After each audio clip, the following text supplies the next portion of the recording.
This is exactly what I was talking about earlier this morning when I was confused as to why Ronald McDonald and the RNC decided to put the fourth Republican debate on NewsNation. This is exactly what I was talking about. Now, just to be clear, I thought the moderators did a great job last night. Like I told you guys earlier, I didn't watch the full debate last night because I had forgotten that it was on, but I have seen most of it through clips this morning, and I thought Megyn Kelly was absolutely brilliant. She was excellent. Of the four debates that we have seen thus far, the debate hosted by NewsNation, by far the best one. Now, of course, that's not saying much considering their competition. First debate was on Fox News. It was a huge embarrassing failure. Fox News in general is nothing but garbage now. Gonna give you a couple of examples of that here in just a second. The second debate was hosted by, I don't even remember. That's how irrelevant it was. Third debate was hosted by NBC, a network that should be focused on securing the broadcast rights for the NBA and staying the hell out of politics. This debate hosted by NewsNation was easily the best debate. But here's the problem. And this was my problem with it this morning. Even though NewsNation did a phenomenal job with this debate, no one saw it. When you compare the ratings to the previous debate, these ratings are absolutely atrocious. And the reason the ratings are so low, America doesn't watch NewsNation. I have Dish Network. I can tell you that Fox News is channel 205, CNN is 202, MSNBC 209, hell, Fox Business 206. NewsNation? I don't even know if NewsNation is offered. Last night, the Republican debate drew 1.6 million viewers on NewsNation. That is dreadful, dreadful. Just to put that in perspective, last week when Ron DeSantis debated Gabby Newsom on Fox News, they drew almost 5 million viewers. This is another disgrace. This is another in a long line of huge embarrassing failures on the resume of Ronald McDonald, the leader of the RNC. Doesn't matter how great this debate was if no one saw it. When you are organizing these debates, the size, the influence of the platform, it matters. Compared to the rest of the mainstream media, NewsNation, their platform is non-existent. Earlier this morning, I looked at some debate clips on their YouTube channel. 2,200 views, 1,800 views on videos that were 12, 13 hours old. The channel that you are watching right now, it averages 1,800 views at 1 o'clock in the morning. Now, to be completely fair here, the overall number for this debate was 4 million viewers. Someone at NewsNation was smart enough to simulcast this debate on the CW, free television. I guess executives at NewsNation knew the ratings would be a huge embarrassing failure. And even with 4 million viewers, the debate was a failure in terms of the ratings. And I really don't understand the direction of the Republican Party right now. You've got a potential superstar in Vivek Ramaswamy. Dude's young, he's charismatic, he is willing to say things that normal people are thinking. All he needs is the machine to get behind him, and Vivek Ramaswamy, he would be a superstar. After every debate, I look at these polls. Almost every poll of normal people shows Vivek Ramaswamy as the winner. But you'll never hear that from the RNC. You'll never hear that from the mainstream media. No. Instead, they are too busy trying to breathe life into the corpse that is Nikki Haley's campaign. Before I show you guys some examples, let's go ahead and get to the sponsor for today's video, my friends over at Hardy Soap, which, by the way, I want to show my appreciation to all of you guys. Thank you so much for supporting the sponsors. I've had to delay these live reads with Hardy Soap for a couple of weeks because you guys bought them out of product. So I can't tell you how much I appreciate it. But let me go ahead and tell you about Hardy Soap. Did you know that it's possible that the soap you're using every day to shower could be lowering your testosterone levels? I had no idea that was a possibility, but it is according to the Journal of Endocrinology and Metabolism. I know that is exciting news for those men who are desperately trying to be women. I mean, who would have thought that medical assistance would not be required? This whole time, all you had to do was take a shower and that pesky testosterone just disappears. But for the rest of us real men who want to continue being men, low testosterone, that's no bueno, which is one of the many reasons that I have started using Hardy Soap. Now, I'm sorry, ladies and men aspiring to be ladies, Hardy soap, it is specifically designed for men. Hardy soap contains no parabens and all that other unnecessary shit, which are man-made chemicals that build estrogen while lowering testosterone. Hardy soap, it consists of natural ingredients that are designed to cleanse and hydrate your skin, while also giving you the added benefit of keeping your manhood. Hardy soap smells great. I've been using this Patriot label lately, Patriot Rich Masculine and Redolent Musk. I don't know if I'm pronouncing that right. To be honest, I don't even know what redolent means, but hey, smells great and it works. And the best part is, you get high quality soap at a low price. With Christmas coming up, Hardy soap would make a great gift for those men in your family that the media describes as toxically masculine. I've been using Hardy soap for a couple of months now. This is the only soap that I will use going forward. Click the link in the description below. Use my promo code BEHIND20. That's BEHIND20. Receive a 20% discount on your first order of Hardy soap. All right.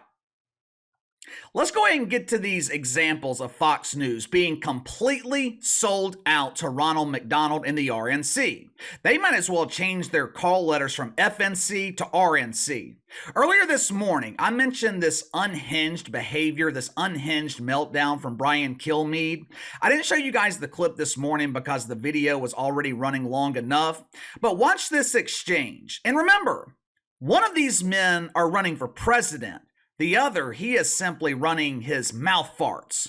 Roll the film. Vivek, are you comfortable? Are you comfortable with Russia taking as much as Ukraine as they want? Are you comfortable pulling all our aid out? And do you really believe that Vladimir Putin will agree not to have an alliance with China? I think we have to play hardball there and make a hard deal that requires any reneging on that deal to have major consequences. Like what? Like sanctions, so like we have right now? Well, look, I think that we have to be able to have real consequences, maximum pressure campaign. We have sanctions. We don't have a maximum pressure campaign. And I can go into the details of that, and I have at the Nixon Library and elsewhere. But what I'm saying, Brian, is the clear principles are this war doesn't advance U.S. interests. Yes, the it does. Russia-China alliance is the top threat that we face. If you give up Eastern Europe, we'll be in a world war. If I may ask you a question. If right. you ask the question, I want to make sure I answer it. I'm just going to answer you. It is in our interest. Detailed contours of a deal. I think it is not in our interest to strengthen the Russia-China alliance, and I think our policy right now is driving Russia further into China's arms. It's going to be done anyway. You cannot keep Russia from China. These guys are the best fighters in the... and I'm not going to stand for that. Ukrainians are probably the best fighters in the world. Ukraine is not some democracy. Ukraine is fighting for their sovereignty, and they were invaded. They would have invaded. Ukraine has actually assassinated a former presidential candidate from 2019. It just makes you sound so naive. Was I the only one thinking, shut the fuck up? Why have Vivek Ramaswamy on your show if you're going to constantly interrupt him? I know of a lot of people who are interested in what Vivek Ramaswamy has to say. When I ask them about Brian Kilmeade, you know what they say? What the fuck is a Brian Kilmeade? I'll tell you what Brian Kilmeade is, a disaster. Get off my TV. There is this decades-old perception that Fox News is the conservative network, MSNBC is the network for wanker spankers who prefer watching Jen Psaki and bald women on mute, while Fox News has always been thought of as the network for normal people. I hate to be the bearer of bad news, but that is simply no longer the case. If you are relying on Fox News as your go-to source for information, find another source. As you saw in that clip, Brian Kilmeade, he was doing his job. He was trying to make himself the star. He was trying to make himself the center of attention. And he was trying to discredit Vivek Ramaswamy, which has been the #1 objective at Fox News over the past couple of months.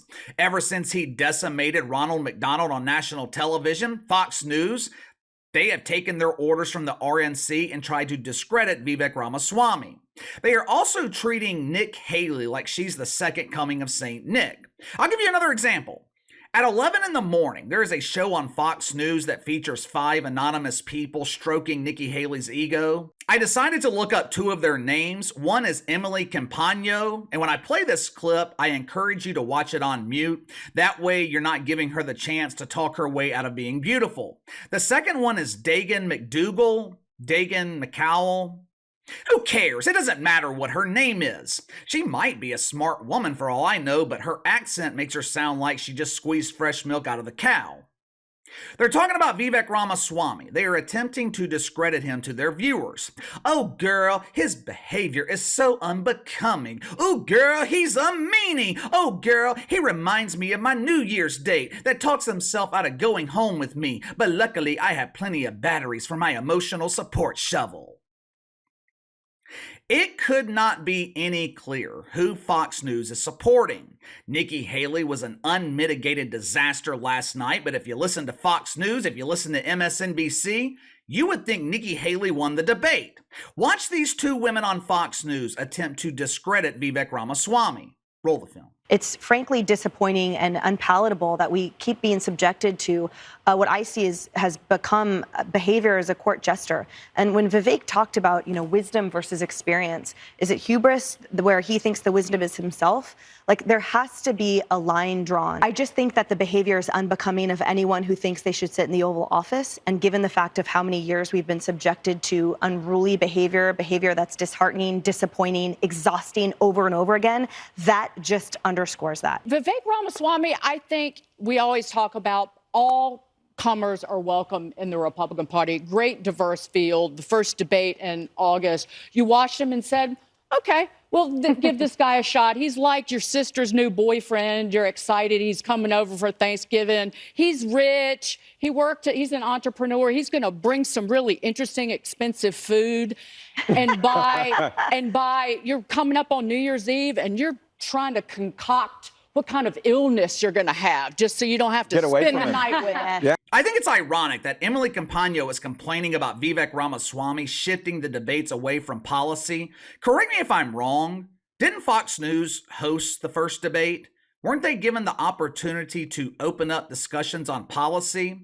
If Fox was so eager to discuss policy, why didn't they do that during their debate? The Fox debate was an embarrassment. Then you want to turn around a couple of months later and lecture Vivek Ramaswamy on his failure to talk about policy. Let's go ahead and get to the coverage on MSNBC. Jen Psaki hosted a panel of huge embarrassing failures to give us their lack of insight on the debate. Now, I can't imagine that this aired on the cable version of MSNBC. Normally, they have their biggest victims host their post-debate coverage. Joy Reid, Rachel Maddow, that old lady who falls asleep because it's past her bedtime. What's her name? Andrea Kramer or maybe Andrea Mitchell?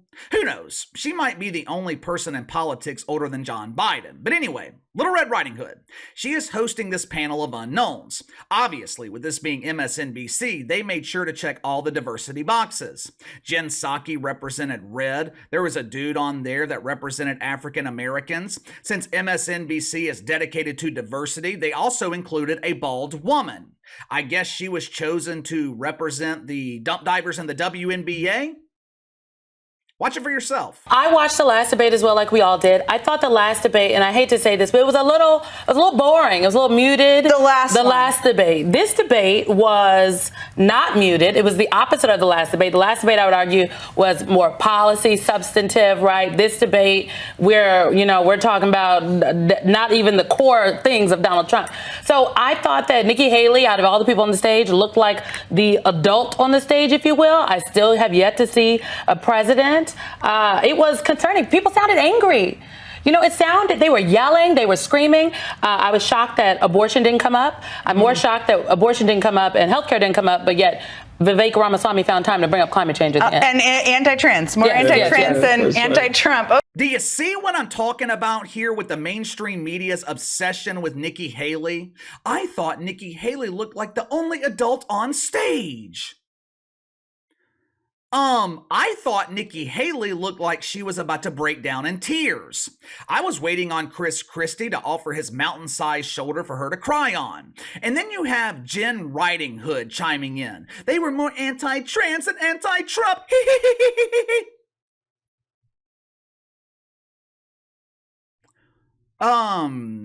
You know what I am? I'm anti-media. Our media sucks. It sucks. I had nothing against Nikki Haley going into the primaries. Matter of fact, there were times when I thought Nikki Haley was a breath of fresh air. Now, I didn't agree with her on everything, but Nikki Haley had some good moments. She had some good ideas. You know what soured me, though, on Nikki Haley and drew me towards Vivek Ramaswamy? I distanced myself from Nikki Haley when both sides of the mainstream media started supporting her. And I started looking at Vivek Ramaswamy differently, in a good way, when both sides of the media were against him. Anytime the media is supporting someone, I am automatically skeptical. In most cases, I'm automatically against it. The media, they are not doing Nikki Haley any favors. I think most people feel the same way I do. If you're running for president, hell, if you're running for city council, the last thing you want is the support of the mainstream media. You got to ask yourself, why are they against Vivek Ramaswamy? Why? Why are they so afraid of him? When this campaign started, the media, they were completely against Ron DeSantis. Now, all of a sudden, they have let up on the mantis and they are constantly attacking Ramaswamy. Why? You tell me. Also, give me your thoughts on the ratings for the fourth debate on NewsNation. Guess who is hosting the next debate? Just take a wild guess. CNN. I guess Ronald McDonald wants to be nominated for the upcoming Huge Embarrassing Failure Awards. But give me your thoughts on the media coverage of Vivek Ramaswamy and Nikki Haley. Does the media's blind support of Nikki Haley cause you to question her? Let me know. Sound off in the comments below. Like, subscribe, share the video. I appreciate your support. Best way to contact me is by email at btlkc84@gmail.com, KC_BTL84 on Twitter. I'll see you guys tomorrow.